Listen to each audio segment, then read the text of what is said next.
អូបងមិនមែនចង់ទៅបងមិនមែនចង់ទៅ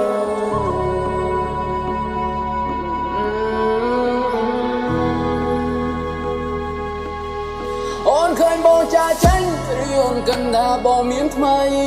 អូនគិតខកឲ្យបើតាមពិនបងទៅក៏ព្រមម្ដាយស្រីគាត់ថាបើបងស្រឡាញ់អូនមែនបងគួរតែដោះលែងអូយអូនមានសេរីភាពអូនឃើញបងចាចេញឬមួយអូនគិតថាបងមានថ្មីអូនគិតខកឲ្យបើតាមពិនបងទៅក៏ព្រមម្ដាយស្រីគាត់បងខំបងរាល់ថ្ងៃគាត់អង្វរបងរាល់ថ្ងៃបើស្រឡាញ់អូនមែនគួរតែដោះលែងឲ្យអូនរកអ្នកថ្មីមិនគុំគួនគាត់ទេបងមិនខឹងអូនទេរោងការបងនឹងមៀងមេ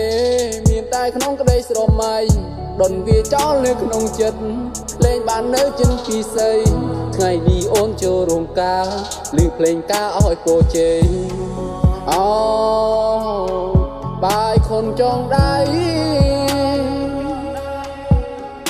ថ្ងៃថ្មីគូថ្មីដែលមិនមែនជាបងមើលណងឈុនព្រាថោងតោងស្បៃនាងនេះអូននឹងគេចូលរួមដំណេកបងអូនទាំងភ្នែកតែដៃអូបត